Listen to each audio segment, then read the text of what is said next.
Илчо Захариев спаси тешко повреден штипјанец, откако мотор удрил во човекот и со 3 фрактури неподвижен го оставил да лежи на улица. Неколку возила поминале покрај несрекниот штипјанец, но ниту едно од нив не застанало да пружи помош, раскажува за ТВ Стар повредениот. У тај момент замина градоначалникот со неговиот возач.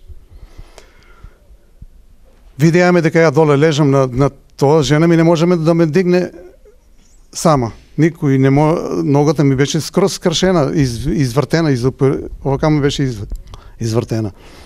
И они со преа колата нагоре одеа на кај зоолошката градина, со преа дигнааме градоначалникот и шофера негов, возачот негов, качиеме у колата и ми донесеа тука. Веќе 5 дена Ванчо е во гипс и неподвижен на штипска ортопедија, но и со кошмари од денот на несреќата, кога за малку можел да го загуби и животот. Ја одеше скроз на тротоаро.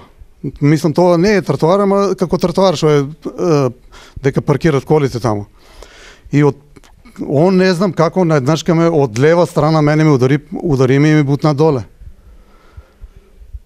Бутна ме доле, у тај момент помина една кола нагоре, не ме качи. Но она што за Ванчо е најтешко е сознанието дека никој од случајните минувачи не застанал да му помогне.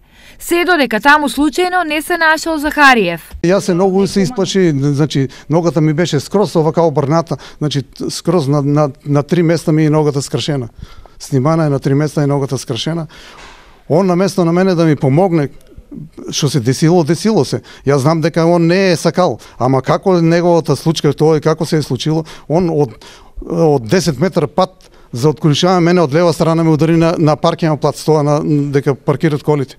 Пред Ванчо се тешки денови на заздравување и рехабилитација, а случајот со неговата несреќа ќе го истражува полицијата, зашто оној кој го довел до ваква состојба избегал. Поголеми последици по неговото здравје спречила човечноста на Захариев, кој единствено застанал да помогне.